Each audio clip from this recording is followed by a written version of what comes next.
Quando Cristóvão Colombo navegou até a América em 1492, pensou que tivesse chegado às Índias, batizando de índios os nativos que encontrou. Porém, apesar de terem sido generalizados nessa classificação, os índios não se viam como um povo unificado, pois eram divididos em uma variedade de etnias sem qualquer identificação entre si.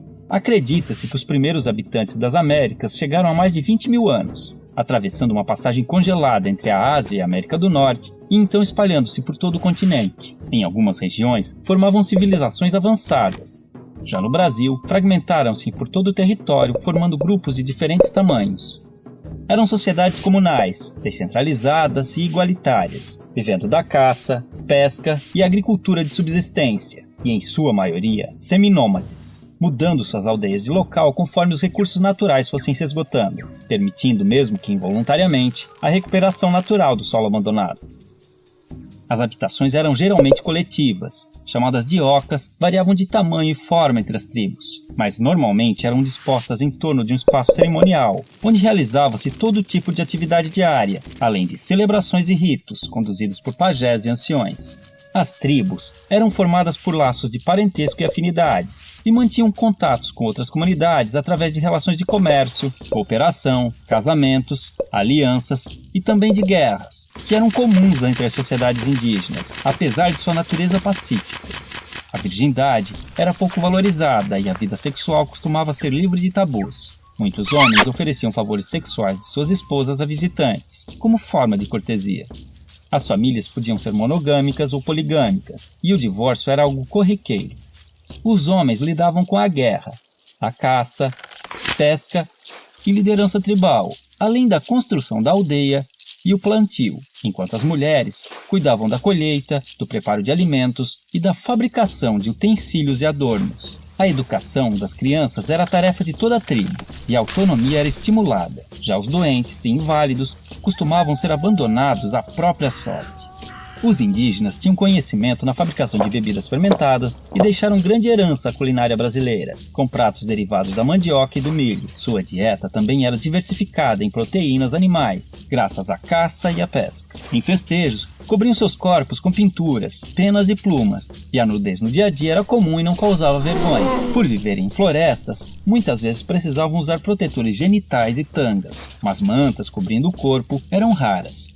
Muito higiênicos, devemos a eles o costume do banho diário. Mantinham muitos ritos e crenças religiosas, os quais podemos identificar por xamanismo, uma mistura de religião, crença, sistema de pensamento e configuração do mundo, em que acredita-se num universo não linear, sem início e sem fim definidos, onde o tempo se confunde.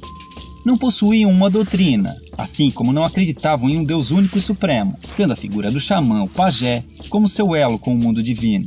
Em sociedades sem esses representantes, acreditava-se que os espíritos e antepassados se comunicavam com os humanos através de animais, sonhos e visões. Muitas de suas lendas tornaram-se populares entre os não-índios, enriquecendo o folclore nacional. O uso de alucinógenos, tabacos e ervas era muito comum nos mais diversos rituais.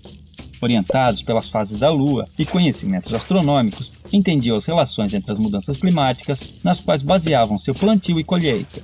Antes da chegada dos europeus, acredita-se que existiam mais de 1.300 idiomas nativos, hoje reduzidos a apenas 270, que deram origem a diversas palavras da língua portuguesa. Não possuíam um sistema de escrita, mas algumas sociedades desenvolveram sinais e formas gráficas, cujo estudo pode revelar mais sobre seus hábitos. Há indícios de uma grande diversidade de produção artística, que integrava-se ao seu modo de vida e ritos cotidianos, com destaque para a dança, a cerâmica, a tecelagem, a cestaria, a pintura corporal, a arte plumária e principalmente a música. Contudo, os indígenas não possuíam a figura do artista, e todos podiam ser hábeis em diversos aspectos, pois dedicar-se exclusivamente a uma atividade, como na sociedade atual, era sinal de desequilíbrio espiritual e obsessão.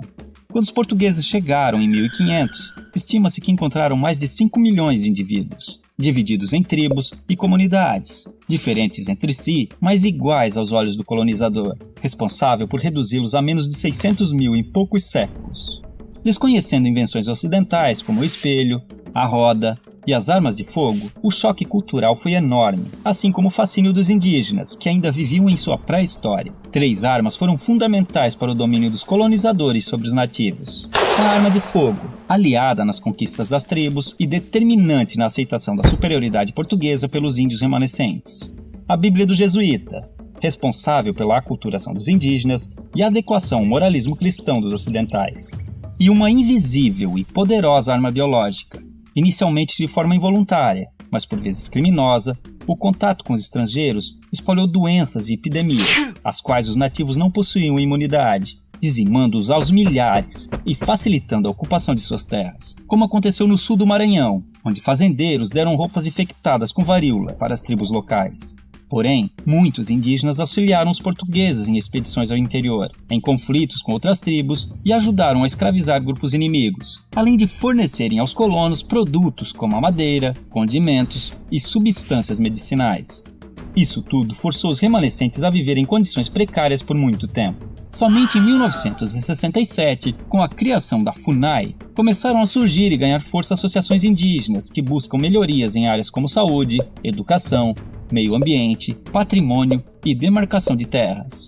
Em 1961, foi criada a primeira reserva indígena brasileira, o Parque do Xingu, representando um grande avanço nas conquistas desse povo. Há hoje no Brasil comunidades indígenas em todos os estados, e muitas lutam pela sobrevivência e manutenção de seus costumes e tradições, sendo constantemente ameaçadas pelo agronegócio, que busca expandir seu território, mesmo através de métodos irregulares. Muitos índios são mortos em conflitos ou expulsos de suas terras, acabando em situação de pobreza nas grandes cidades, vítimas de preconceito e violações de direitos humanos. Como se não bastasse, alguns povos começaram a sofrer novas influências de grupos religiosos neopentecostais, que, impondo conceitos como o pecado e a culpa, geraram conflitos internos, fazendo os índios verem no suicídio uma saída para seus problemas. Contudo, ainda existem tribos isoladas no mundo moderno, vivendo como seus ancestrais, principalmente na região amazônica. Outro caso interessante são grupos que vivem em cidades e reivindicam a condição de povo indígena, num processo conhecido como etnogênese, pois, de acordo com a antropologia, a etnia vai além dos traços físicos, sendo também um grupo social, e enquanto mantiverem seus sentidos e valores, se identificando como tais, esses indivíduos não deixarão de ser índios. Assim, podemos vê-los integrados aos hábitos modernos, e vivendo nas cidades,